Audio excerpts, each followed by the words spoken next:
আচ্ছা, আমরা একটু ডিসকানেক্টেড হয়ে গেছিলাম, আবারও যুক্ত হলাম। প্রথম বাক্যটা আমাদের হয়ে গেল।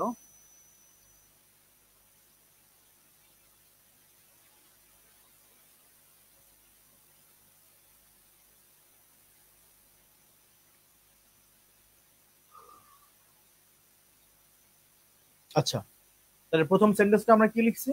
The banking sector of Bangladesh recognized as one of the driving forces of the economy. চাইলে মাঝখানটা কমা চিহ্ন দিয়ে পজিটিভ বানানো যেতেই পারে।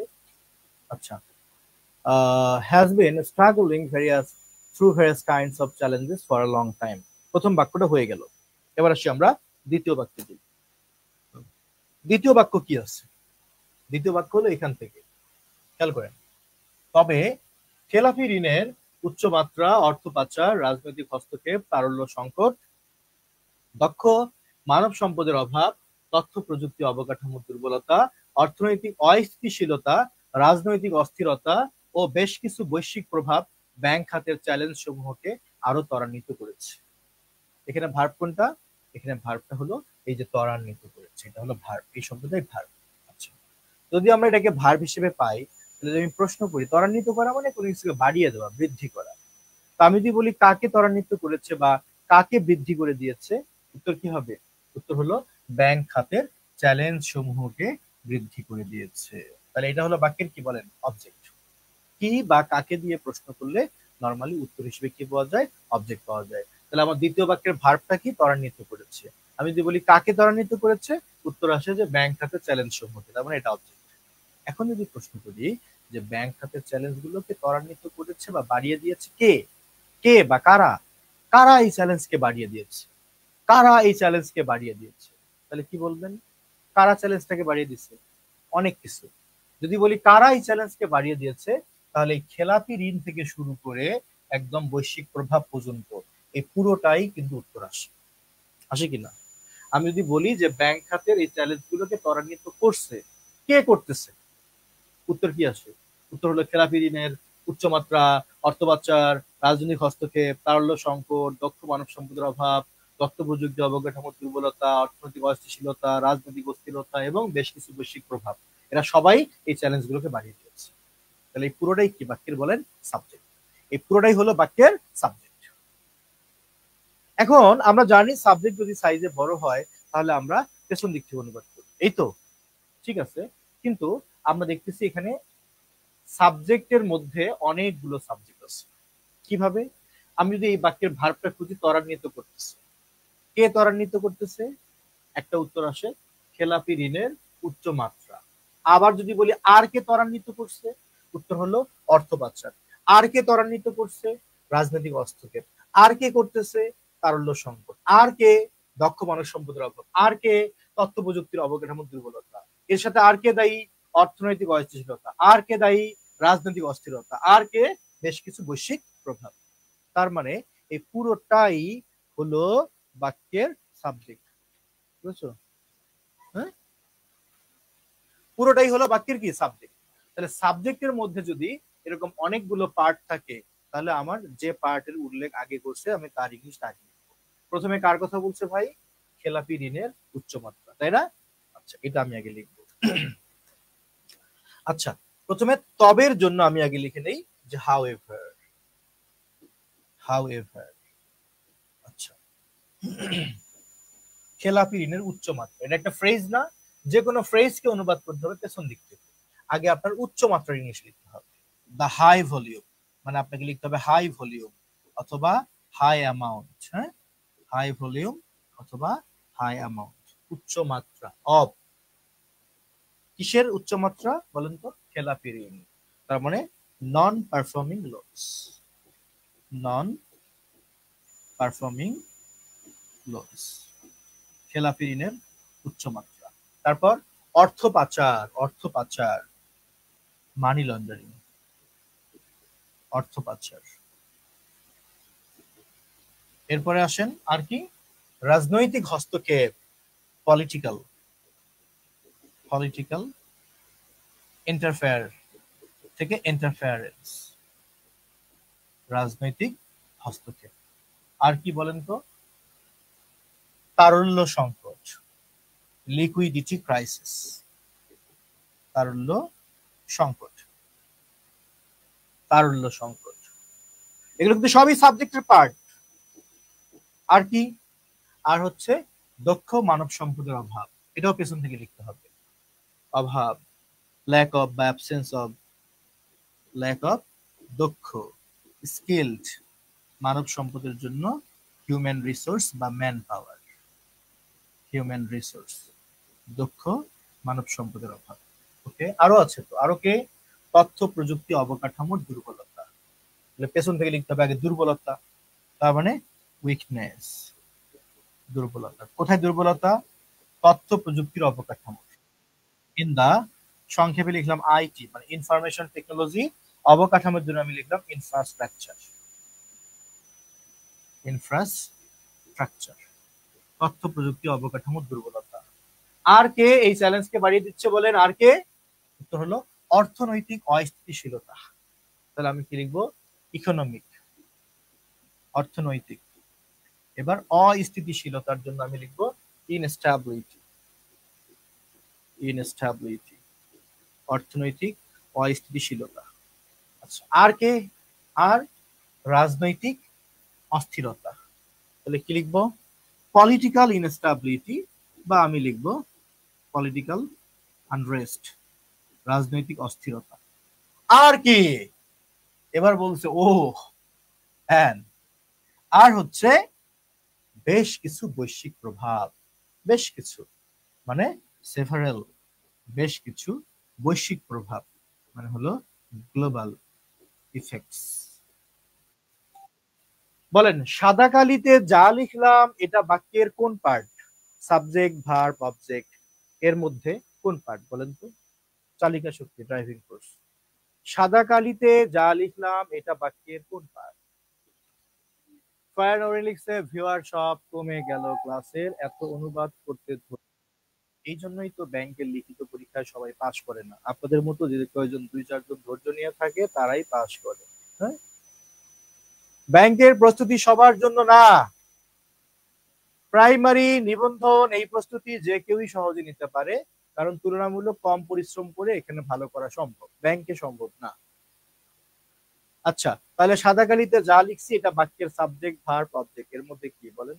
সাবজেক্ট, ভার্ব, অবজেক্ট, এর মধ্যে কি এটা? কে বলতে পারবেন? কেউ বলতে পারতেছে না, না? বুঝতে পারছি, কেউ বলতে পারতেছে না, মানে অনেকেই বুঝে নাই। এটা হলো বাক্যের সাবজেক্ট। এতক্ষণ ধরে যা লিখছি এটা পুরোটাই হলো বাক্যের সাবজেক্ট। কেন? এখানে বাক্যটার ভার্ব ছিল ত্বরান্বিত করতেছে, বাড়িয়ে দিচ্ছে। কাকে বাড়িয়ে দিচ্ছে? ব্যাংক খাতের চ্যালেঞ্জ গুলোকে বাড়িয়ে দিচ্ছে। কে বাড়িয়ে দিচ্ছে? এই জিনিসগুলো। তার মানে এগুলো হচ্ছে বাক্যের সাবজেক্ট।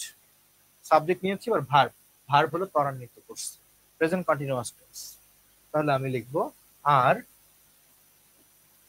অ্যাক্সিলারেটিং, বাড়িয়ে দেওয়ার ইংলিশ আপনি ইনক্রিজও লিখতে পারেন, তো আমি লিখলাম যে অ্যাক্সিলারেটিং, ত্বরান্বিত করতেছে বা বাড়িয়ে দিচ্ছে। এবার অবজেক্ট দরকার, কাকে বাড়িয়ে দিচ্ছে? কাকে? ব্যাংক খাতের চ্যালেঞ্জ সমূহকে। তাহলে আমি লিখবো দা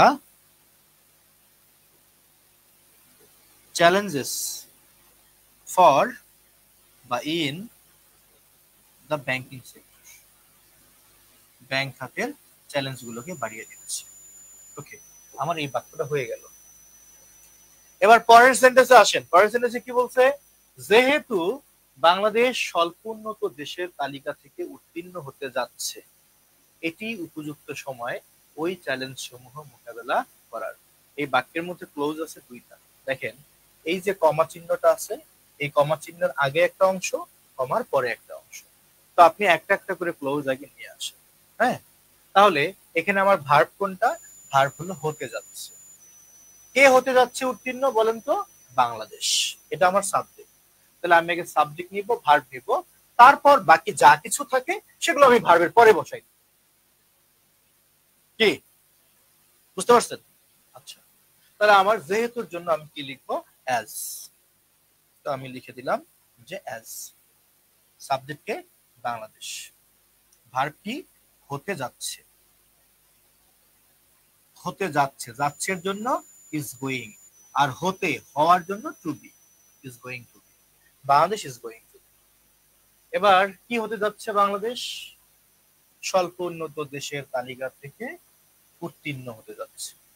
এই অংশটাকে আমি ভার্বে পরে দিই, বাট যে কোনো অংশ অনুবাদ করতে হয় কোন দিক থেকে? পেছন দিক থেকে। আমার পেছনের পার্টটা কি? উত্তীর্ণ, গ্রাজুয়েট। এখানে গ্রাজুয়েটেড লেখার দরকার নেই। হ্যাঁ, গ্রাজুয়েটেড লিখলে ওটা প্যাসিভ ভয়েস হবে, আমি এটা অ্যাক্টিভ দিয়েই করতে চাচ্ছি। এই গ্রাজুয়েট হচ্ছে আপনি যেমন গ্রাজুয়েট সেরকম গ্রাজুয়েট। এখানে গ্রাজুয়েটটাকে আমরা অ্যাডজেক্টিভ হিসেবে ধরছি, ভার্ব হিসেবে না। আচ্ছা, এবার কই থেকে গ্রাজুয়েট হবে বলেন? থেকে। থেকের ইংলিশ কি? ফ্রম। এবার আসেন কি থেকে? তালিকা। তালিকার জন্য কি লিখবো? The list. তালিকা। কোন তালিকা থেকে? স্বল্প উন্নত দেশের। The list of the LDC, অর্থাৎ লেস্ট ডেভেলপড কান্ট্রিজ। এটা হলো আমার প্রথম ক্লোজ। এই লাইভ কি চলতেছে? আপনি তখন কই গেছেন? ফেসবুক লাইভ বন্ধ হয়ে গেছিল তো হবে না। কেমনে হবে এগুলো? এরকম এই সুন্দর জিনিস আয়োজন করে দর্শকের সামনে দিয়ে চলে গেলে হবে কি? ভেতরে বাইরে সবসময় এই কাজই করেন? বাড়ির অবস্থা কি সেটা বলেন। খোঁজ খবর রাখেন সবকিছু, নাকি অফিস আসার পর হারাই যান? খোঁজ খবর রাখেন? খোঁজ খবর রাখে না বলেন না, কেমন লাগে? লাইভ চলতেছে, সে চলে গেছে, লাইভ শেষ হয়ে গেছে, আমি না বুঝতে তো জানতামই। আমি তো টেনশনে আছি। এই ভদ্রলোক এই সারাদিন অফিসে বাড়িতে, আপনি সত্যি করে বলেন, আপনি ভাবিরে ফোন টোন দিচ্ছেন আজ সারাদিনে? মিথ্যা বলেন না, দিচ্ছেন? একদম ঠিক করেন। অফিসে আসলেও অন্তত দুপুরে একবার খাওয়ার সময় ফোন দিয়ে যাই বলেন তারে জিজ্ঞেস করবেন সে ঠিক আছে। চিন্তা করছেন না? আচ্ছা আচ্ছা, এবার আসেন আমার প্রথম ক্লোজ হয়ে গেল। দ্বিতীয় ক্লোজটা কি আছে? এটি উপযুক্ত সময় ওই চ্যালেঞ্জ সমূহ মোকাবেলা করার।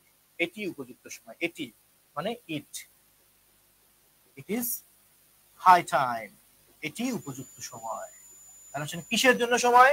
ওই চ্যালেঞ্জ গুলো মোকাবেলা করার। পেছন থেকে লিখতে হবে। তাহলে টু অ্যাড্রেস দোজ বা দা চ্যালেঞ্জেস, ওই চ্যালেঞ্জ গুলো মোকাবেলা করে।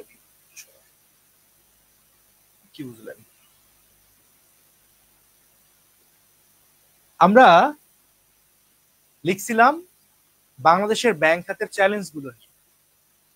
ইন্ট্রোডাকশনে যা লেখা আছে এইটুকু যদি আপনি লিখতে পারেন, পরীক্ষক তো আপনার বডির দিকে তাকাবেন না, খাতায় যে বডি লিখছেন ওই বডির দিকে তাকাবি না। ইন্ট্রো দেখেই পরীক্ষক ফিদা হয়ে যায়। চাইলেই তো আর হয় না। এটার জন্য আপনাকে নিয়মিত প্র্যাকটিস করতে হবে, চেষ্টা করতে হবে। আপনি প্রথমেই একটা চমক দেখাতে পারেন কিভাবে। তাহলে পুরো সেন্টেন্সটা কি আছে দেখেন। The banking sector of Bangladesh, recognized as one of the driving forces of the economy, has been struggling through various kinds of challenges for a long time. However, high amounts of non-performing loans, money laundering, political interference, liquidity crisis, lack of skilled human resources, weakness in the IT infrastructure, economic instability, political unrest, and several global effects are accelerating the challenges in the banking sector. As Bangladesh is going to be graduate from the list of the least developed countries, it is high time to address the challenges. Intro ভাল লাগছে কাদের বলেন? সবার ভাল লাগবে না আমি জানি, 3-4-5 জনের ভাল লাগতে পারে। এই যে ইন্ট্রো লিখছি এসের, এই ইন্ট্রো পছন্দ হয়েছে কাদের? সবাইকে ডেকে নিয়ে আসছিলাম, এখন সবাই ঘুম দিয়ে যাবো। ঘুমাক ভাই, ঘুমাক না। কুয়াশার অন্তরালে ভাই তুমি শুধু কুয়াশায় হারাই যাও না, এরা ঘুমায়। এটাই তো সুযোগ। অন্যরা ঘুমাবে আর আমরা প্রিপারেশন নিব। অ্যাড্রেস বলতে মোকাবেলাকে বোঝাচ্ছে। হ্যাঁ, মোকাবেলাকে বোঝাচ্ছে। ওকে ফাইন, তাহলে আমার মনে হয় ইন্ট্রোটা আপনারা বুঝে গেছেন। এইভাবে একটা ফোকাসের ইন্ট্রো লিখতে হবে আকর্ষণীয় করে। এবার আসেন আমরা বডি প্যারাগ্রাফে চলে যাই। বডি প্যারাগ্রাফে কি আমরা কি করব? ইন্ট্রোতে আমরা যে পয়েন্টগুলোকে ব্যাখ্যা করছি সেগুলোই আমরা বডিতে গিয়ে এক্সপ্লেইন করব। খেয়াল করছেন? এই দেখ, উচ্চমাত্রার খেলাপি ঋণ বাংলাদেশের ব্যাংকিং খাতের অন্যতম প্রধান চ্যালেঞ্জ। এই প্রথম সেন্টেন্সটাকে বলা হয় টপিক সেন্টেন্স। তাহলে বডিতে গিয়ে আপনি যে প্যারাগ্রাফ শুরু করবেন ফোকাসের, এখানে হিন্টস দেওয়ার দরকার নেই, শুধু প্যারা করে করে লিখবেন। প্রথম সেন্টেন্সটা হবে টপিক সেন্টেন্স, মানে প্রথমেই গিয়ে ব্যাখ্যা করা যাবে না। প্রতিটি প্যারাগ্রাফের শুরুতে যে বাক্যটি, সেটা এক ধরনের সূচনা বাক্য, বা যাকে বলা হয় টপিক সেন্টেন্স। কথা কি বুঝতে পারছেন? সূচনা বাক্য বা টপিক সেন্টেন্স। তো এখানে কি বলছে? উচ্চ মাত্রার খেলাপি ঋণ বাংলাদেশের ব্যাংকিং খাতের অন্যতম প্রধান চ্যালেঞ্জ।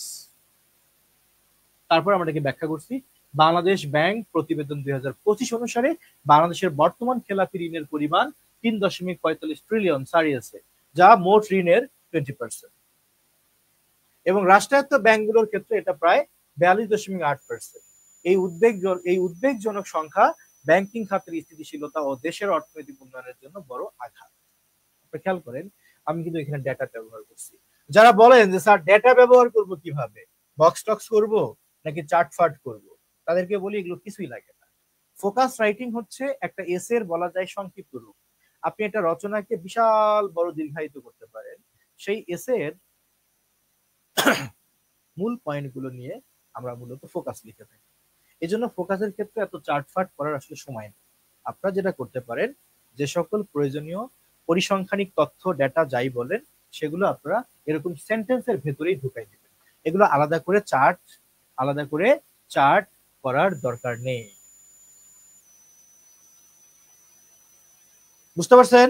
ডেটার জন্য আলাদা করে চার্ট না করে ফোকাস রাইটিং এর ক্ষেত্রে সেগুলো সেন্টেন্সের ভেতরে ঢুকাই দিবেন। দেখেন, আমি ছোট্ট একটা প্যারা লিখছি। এরপর আসেন পরের প্যারা দেখি আগে একটু। রাজনৈতিক প্রভাবের দ্বারা ব্যাংকিং খাতে অযোগ্য ব্যক্তিদের নিয়োগ ও অবৈধ অর্থ লেনদেন বৃদ্ধি এই খাতকে দুর্বল করার উল্লেখযোগ্য দুইটি কারণ। এটা একটা টপিক সেন্টেন্স। তারপর ব্যাখ্যা করছি, আন্তর্জাতিক অডিট সংস্থাগুলোকে এই বিষয়ে তদন্তের জন্য নিয়োগ দেওয়া হয়েছে, যারা মোট $17 বিলিয়ন উদ্ধার করার লক্ষ্যে কাজ করছে। দেখেন, ডেটা আসবে বাট আলাদা করে সেন্টেন্স। এইভাবে আপনারা ছোট ছোট অনেকগুলো প্যারাগ্রাফ করবেন, বাট সেগুলোর কোনো হিন্টস দেওয়ার দরকার নেই। এসেতে যেমন হিন্টস দেন, এখানে সেই হিন্টস গুলো থাকবে না। এইভাবে ছোট ছোট প্যারাতে তথ্যবহুল প্যারাগ্রাফ গুলো হতে হবে, বর্ণনা করে দিবেন এইভাবে। এবার অনেকেই বলেন যে স্যার ফোকাসে কি পয়েন্ট করা যাবে? যাবে, প্রয়োজনীয় বিষয়ে এরকম করতে পারবেন। যেমন, ব্যাংকিং খাতের বর্তমান চ্যালেঞ্জ সমূহকে মোকাবেলা করার জন্য আমরা কোন কোন পদক্ষেপ গ্রহণ করতে পারি, আপনি সেই পদক্ষেপগুলো বলবেন।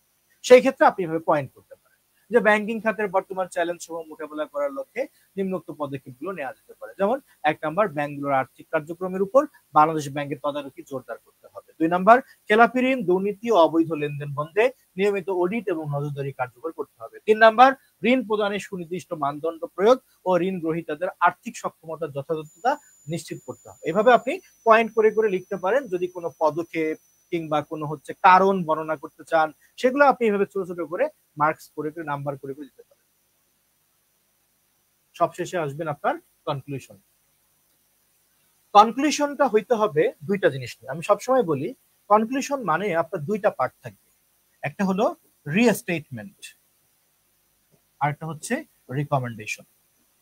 অর্থাৎ এতক্ষণ ধরে আপনি এসেতে যা যা লিখেছেন সেটা পুনরায় আপনি এক বাক্যে লিখবেন। এটার নাম হলো রিস্টেটমেন্ট।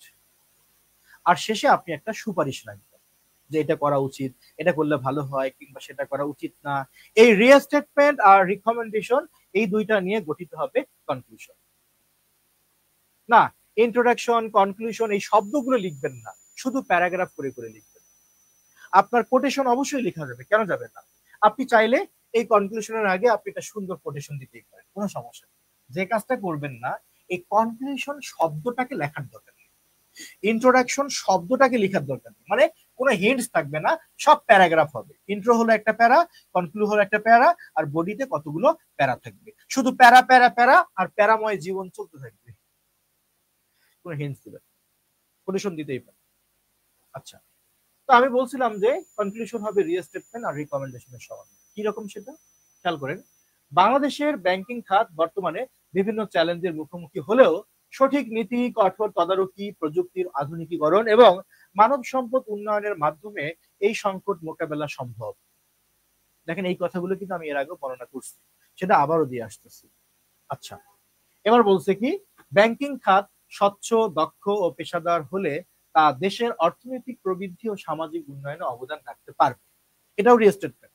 আর শেষেরটা রিকমেন্ডেশন। তাই সকল অংশীদারদের সম্মিলিত প্রচেষ্টায় ব্যাংকিং খাতের স্থিতিশীলতা নিশ্চিত করা সময়ের অন্যতম প্রধান দাবি। তাহলে ফোকাসে কি করা যাবে আর কি করা যাবে না, সবই করা যাবে, তবে হিন্টস গুলো না দিলে ভালো হয়। এসেতে যেমন হিন্টস দিয়ে কোলন চিহ্ন দিয়ে ব্যাখ্যা করেন না, এখানে সেটা না করলে খুবই ভালো হয়। ডেটা চার্ট বা বক্স এইভাবে না করে সেন্টেন্সের ভেতরে যদি আপনার ডেটা চার্ট ঢুকাই দেন, যেভাবে আমি একটু আগে আপনাদেরকে দেখাইলাম, যে আপনার সকল ডিজিট, ডেটা, স্ট্যাটিস্টিক্যাল ইনফরমেশন সবগুলো আপনি সেন্টেন্সের ভেতরে ঢুকাই দিবেন, সেটা ভালো হয়। এবার আসেন কয় পেজ লিখবো, এটা অনেকেরই একটা প্রশ্ন। শুনেন, এগুলো কখনো বলা হয় না যে কয় পেজ আপনি লিখবেন। 35 মার্কস যদি বরাদ্দ থাকে একটা ফোকাস লেখার জন্য, আপনি গড়ে সর্বোচ্চ 15 মিনিট সময় নিতে পারবেন। এবার আপনি একটু ফিল করেন 15 মিনিটে আপনি কয় পেজই বা লিখতে পারবেন। বড় জোর 3 পেজ লিখতে পারবেন, মানে 300 থেকে 350 শব্দের মধ্যে আপনি লিখতে পারেন। এই জন্য যেটা করতে হবে, আজাইরা পেশাল গুলো যোগ করা যাবে না। আবার অনেকে ফরম্যাট করেন না, একটা এসে দিয়ে 10টা এসে লেখা যায়, ওগুলো দিয়ে কখনো কোনো কাজে আসবে না।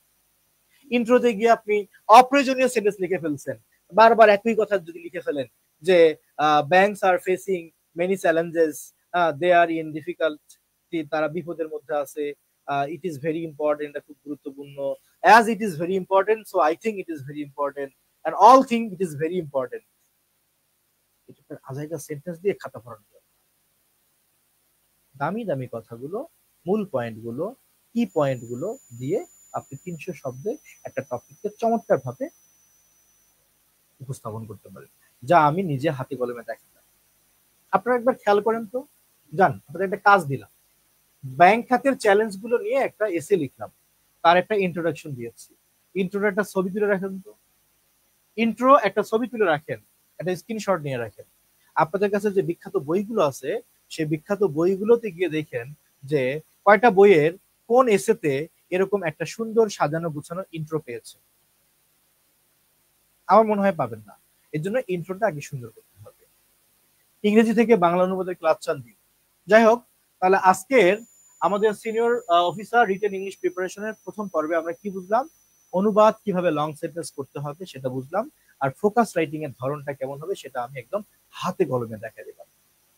এপিসোড আরো আসবে, তবে যারা শুধু শুধু এই এপিসোড গুলোর অপেক্ষা না করে চাচ্ছেন যে আমার রিটেনের জন্য একটা পূর্ণাঙ্গ প্রস্তুতি নেওয়া উচিত, তাদের জন্য একটাই উপায়, বাংলাদেশি ব্যাংকের জন্য একটাই কোচিং আছে, সেটা হলো ক্যারিয়ার ম্যাপ। আরো প্রতিষ্ঠান আছে, বাট ব্যাংকের জন্য প্রকৃত অর্থে একটাই প্রতিষ্ঠান আছে, সেটা হবে ক্যারিয়ার ম্যাপ। ঝগড়ার সময় মেইন পয়েন্ট গুলো যেমন ভুলে যাই, ঠিক পরীক্ষার সময় ভুলে যাই স্যার, আহারে। এজন্য নিয়মিত ঝগড়া করতে হবে, প্র্যাকটিস করতে হবে, মেইন পয়েন্ট গুলো যোগ করে ঝগড়ার প্র্যাকটিস করতে হবে। ঝগড়া করার মতো কেউ না থাকলে লাইফ পার্টনারের সাথে প্র্যাকটিস করতে হবে। লাইফ পার্টনার না থাকলে প্রয়োজনে ধার করে নিতে হবে কিছুদিনের জন্য, যে তোমার সাথে আমি কোনো প্রেম না, ভালোবাসা না, জীবন সঙ্গী না, শুধু ঝগড়া করতে চাই, তুমি রাজি কিনা থাকলে বলো। প্র্যাকটিস করতে হবে। অনুবাদও আপনার এরকম করে প্র্যাকটিস করতে হবে, তাহলে আপনার ভুলে যাওয়ার কোনো সুযোগ নেই। আচ্ছা, আপনারা যারা কমেন্ট করতেছেন, আপনারা কি ব্যাংক পরীক্ষার্থী, ব্যাংকের পরীক্ষা দেন, পরীক্ষার্থী আপনারা? আমার কেন যেন মনে হলো, 2-4 জনের কমেন্ট দেখে মনে হলো তারা আসলে ব্যাংক জব সিকার না।